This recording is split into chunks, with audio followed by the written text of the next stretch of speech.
아멘. 할렐루야. 오늘도 새벽을 깨어 나오신 성도님들과 또 영상을 통해 함께하고 계시는 모든 분들에게 하나님의 평강이 있기를 주님의 이름으로 축원합니다.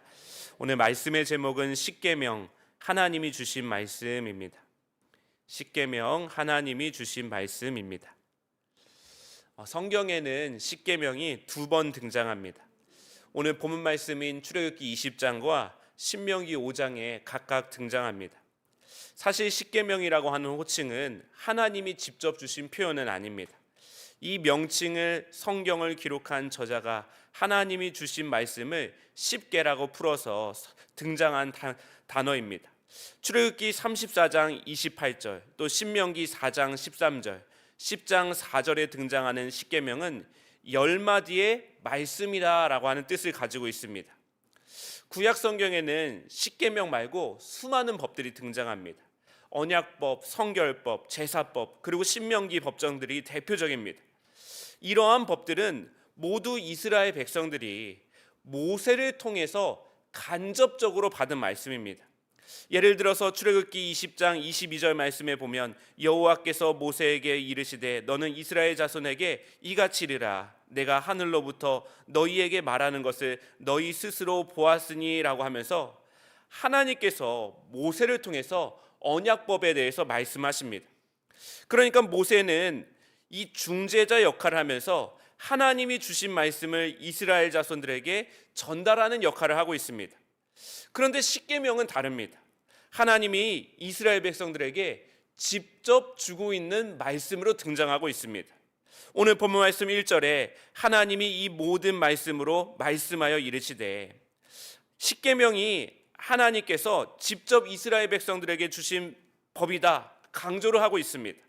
하나님이 모든 사람에게 직접 주신 말씀이기 때문에 이 십계명은 어떠한 율법보다 더 높은 위치에 놓여져 있습니다. 그래서인지 율법을 설명하는 구약 성경의 본문들을 보면 가장 앞자리 가운데는 십계명이 놓여져 있습니다. 십계명을 통해 하나님이 주신 말씀들을 해석하라라고 하는 것입니다. 우리나라에도 헌법이 상위법이라고 하는 것을 있듯이 헌법의 가치를 통해 다른 하위법을 해석하듯이 이 십계명은 구약의 시대를 살았던 이스라엘뿐만 아니라 오늘날 우리에게도 중요한 말씀입니다. 오늘 이 십계명의 말씀이 어떤 의미로 주어져 있는지 함께 나누면서 나에게 하나님께서 말씀하여 주시는 은혜가 있기를 주님의 이름으로 축원합니다. 첫째로 은혜의 선물로서 주신 말씀입니다. 은혜의 선물로서 주신 말씀. 십계명에서 우리가 가장 눈여겨봐야 하지만 쉽게 지나치는 말씀이 있습니다. 바로 2절 말씀, 나는 너를 애굽 땅 종 되었던 집에서 인도하여 낸 내 하나님 여호와니라. 흔히 십계명의 서론이라고 불려지는 이 구절은 하나님께서 이스라엘 백성을 이미 애굽 땅에서 구원하셨고 그 후에 하나님께서 이 계명을 말씀하신다는 것을 분명하게 다시 한번 짚어주고 있습니다. 이것이 왜 중요하냐? 하나님께서 이스라엘을 구원하실 목적으로 이 말씀을 주는 것이 아니기 때문입니다. 즉 율법을 지킴으로 구원을 그들이 받는 것이 아니라 이미 구원받은 백성이 하나님 백성답게 살아갈 수 있도록 일종의 은혜의 방편으로 이 말씀이 주어지고 있다라고 하는 것입니다. 사람들은 흔히 구약의 율법으로 또 신약은 복음으로 나누어서 설명을 합니다. 구약은 율법의 종교이고 신약은 은혜와 복음의 종교라고 강조를 합니다. 그래서 구약시대 사람들은 율법을 지켜야만 구원을 얻었지만 신약 이후의 사람들은 복음을 믿어 은혜로 구원을 받는다라고 말합니다.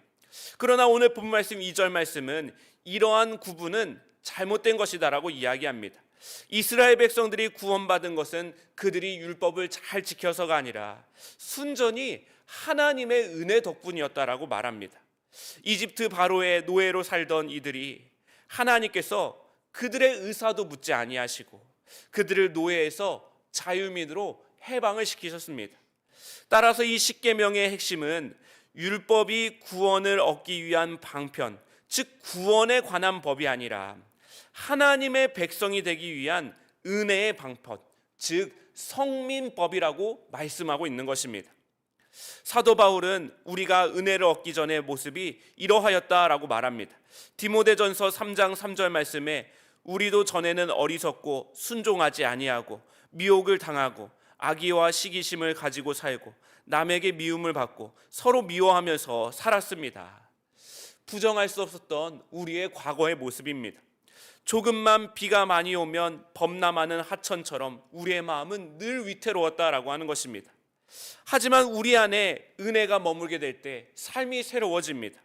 디도서 2장 12절 말씀에 그 은혜는 우리를 고육하여 경건하지 않음과 속된 정욕을 버리고 지금 이 세상에서 신중하고 의롭고 경건하게 살게 합니다. 영어 성경은 이 대목을 은혜는 우리로 하여금 경건하지 않음과 세속적인 열정을 향해 아니오라고 말하게 하고 또 신중하고 의롭고 경건한 삶을 하게 한다라고 번역을 했습니다. 어떤 목사님은 신앙생활이란 맞섬이고 대듬이고 길들여지는 것에 대한 거부다라고 말하기도 합니다. 어떻게 맞서고 어떻게 대들고 어떻게 거부합니까? 대칙동이라고 하는 말이 있습니다. 어떤 일을 오래 하다 보면 저절로 통하게 된다라는 말입니다.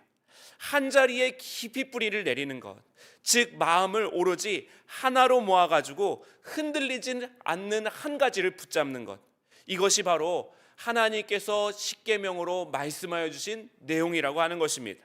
여기에다가 뿌리를 내려라. 이 길을 삶의 방향으로 삼아서 한 가지 길로 걸어가라라고 말씀하는 것입니다. 날이 좋다고 해서 가고 날이 흐리다고 해서 멈추는 것이 아닙니다.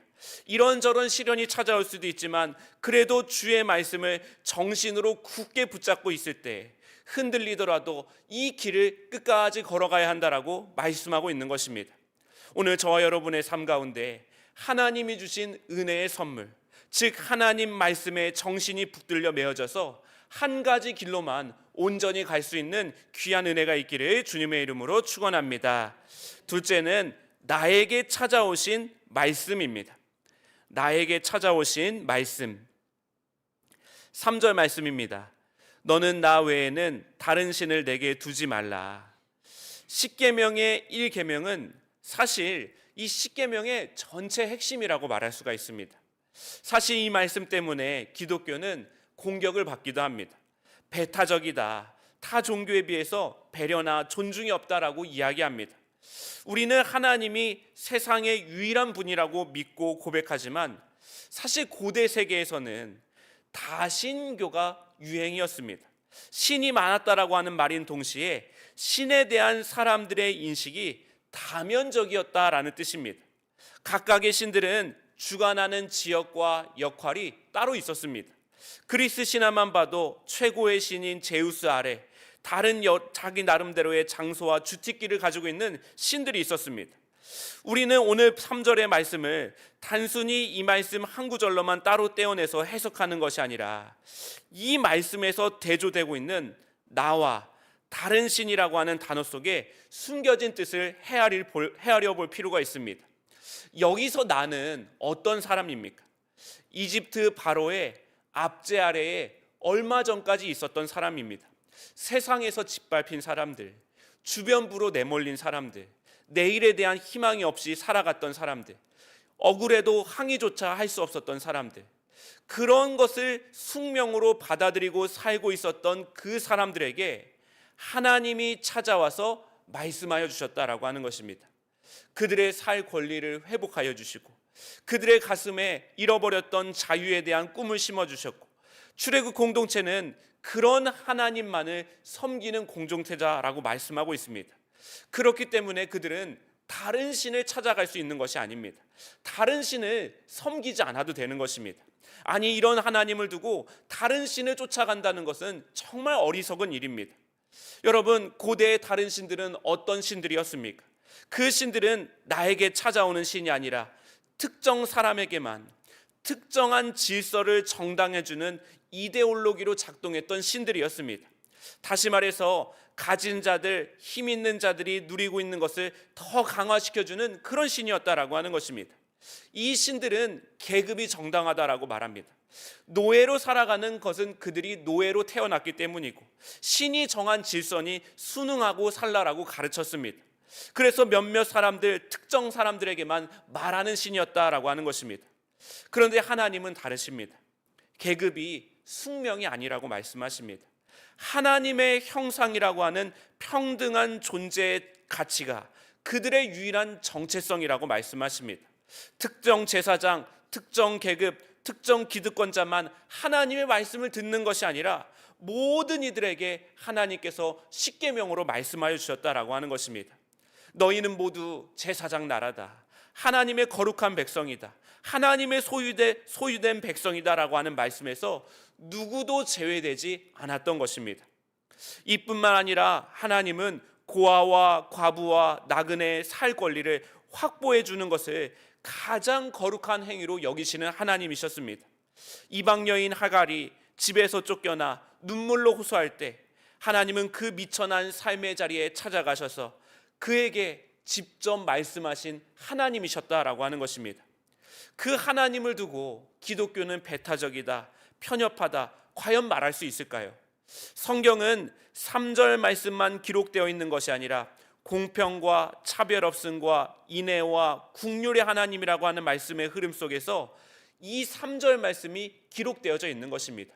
이런 하나님을 두고 다른 신을 섬길 수가 없다라고 하는 것입니다. 미국의 신학자 하비콕스가 이런 말을 합니다. 인간은 그의 삶을 위한 기구와 기술, 생활 필수품을 생산하는 방법과 소유를 위한 분배 방법을 바꿀 때 그의 신까지도 바꾸어 버릴 수가 있다. 이제는 다른 신들, 곧 거짓 신들에게 빼앗겼던 우리의 마음을 되찾아야 할 때이다 라고 말하면서 그는 이어서 이렇게 말합니다. 거짓 신은 우리의 욕망을 부추기지만 하나님은 과도한 욕망을 버리라고 말씀하신다. 거짓 신은 우리를 예속시켜 옴짝달싹 못하게 하지만 하나님은 우리를 해방시켜 자기의 삶의 주인이 되게 하신다. 거짓 신은 너만 사랑하라고 말하지만 하나님은 나는 너가 미워하는 사람도 귀하게 여긴다 말씀하신다. 거짓 신은 남보다 앞서는 게 성공이라 말하지만 하나님은 남을 배려하며 사는 게 참된 삶이라 가르치신다. 이런 하나님이 우리에게 말씀하여 주십니다. 결국 우리는 이런 하나님 외에 다른 신을 찾을 필요도 없고 이런 하나님만이 우리의 유일한 하나님이 되어주신다라고 하는 것입니다. 오늘 저 여러분의 삶 가운데 유일하신 하나님 한 분만을 붙잡을 수 있는 귀한 믿음의 결단이 있기를 주님의 이름으로 축원합니다. 셋째로 사랑하라고 주신 말씀입니다. 사랑하라고 주신 말씀.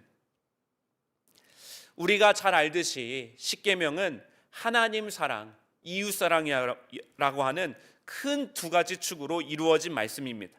1계명부터 4계명까지 하나님을 사랑하라고 주신 말씀, 5계명부터 10계명까지 이웃을 사랑하라고 주신 말씀으로 이루어져 있습니다. 이것은 예수님께서도 동일하게 말씀하십니다.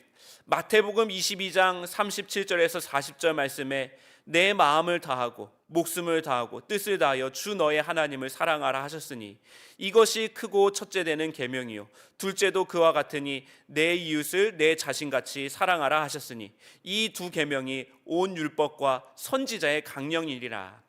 사도 바울도 갈라디아서 5장 14절 말씀에 온 율법은 내 이웃 사랑하기를 내 자신과 같이 하라 하신 말씀에서 이루어졌나니라고 말합니다.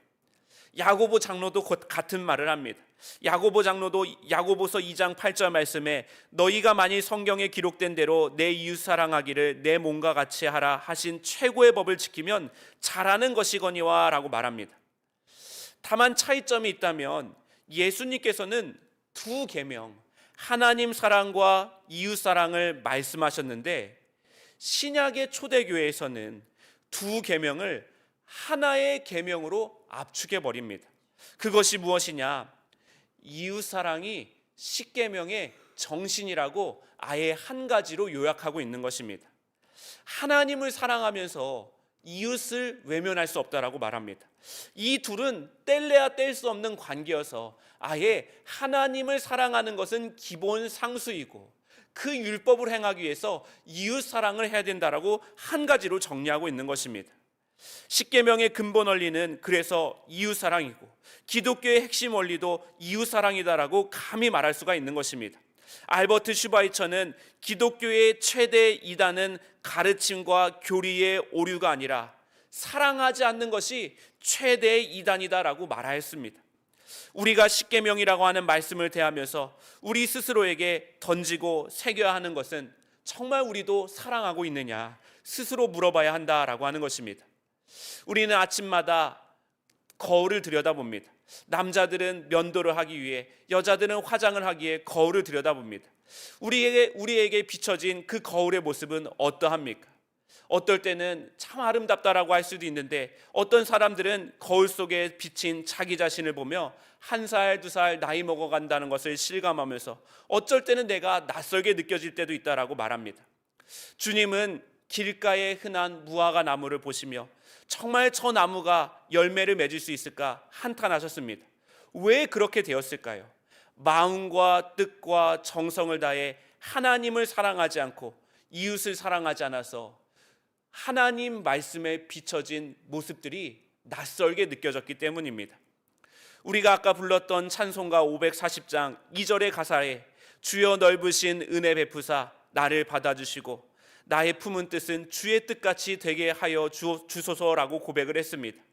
이 찬송가 가사를 영어 찬송가에서는 나의 영혼이 확고한 희망으로 주님을 바라보게 하시고 나의 뜻이 당신의 뜻 안에서 사라지게 하소서라고 이야기합니다. 찬송가의 작사가는 나 좋을 대로 하려고 하는 마음이 아니라 남 좋을 대로 하라라고 하는 주님의 뜻 안에 내 뜻이 흡수 통일되기를 간절하게 원했다라고 하는 것입니다. 하나님 사랑은 이웃 사랑과 분리될 수가 없습니다. 하나님을 진심으로 사랑한다면 그분이 기뻐하시는 뜻을 받들어 살아가야 하는 것입니다. 하나님이 기뻐하시는 일은 생명이 온전케 되는 일입니다. 일그러진 생명을 돌보는 것보다 하나님을 기쁘시게 하는 일은 없습니다. 배고픈 사람을 먹이고 병든 사람을 고쳐주고 외로운 사람의 친구가 되어주고 권리를 빼앗긴 사람들의 권리를 되찾아주고 살맛을 잃어버린 이들에게 살맛을 되찾을 수 있도록 도와주는 일, 그것이 바로 하나님이 기뻐하시는 이웃사랑의 원리다라고 하는 것입니다. 이 모든 일들을 위해 마음과 뜻과 정성을 다하시는 저와 여러분이 되어주시기를 주님의 이름으로 간절히 축원합니다. 기도하시겠습니다. 하나님, 주님은 원수도 사랑해야 한다고 가르쳤지만 여전히 우리는 편협하기만 해서 그런 가르침대로 살아가지 못할 때가 많이 있습니다. 우리에게 해를 끼치는 이들을 머리로는 받아들일 수 있지만 감정은 그를 밀어내고 보복을 하려고 하는 마음을 품을 때가 있습니다. 용서하고 용납하기 위해서는 우리가 더 커져야 함을 다시 한번 깨달으며 주님께 나아갑니다. 주님, 우리의 마음을 넓혀 주시옵소서.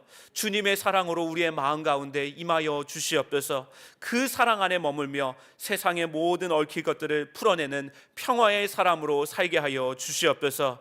이 시간 그 마음으로 하나님 앞에 물질을 올려드려 구별하여 올려드립니다. 그 예물에 담겨있는 중심과 정성을 받아주시사 기도의 제목마다 하나님의 은총을 베풀어 주시옵소서. 우리 주 예수 그리스도의 이름으로 기도하옵나이다. 아멘. 이 시간 함께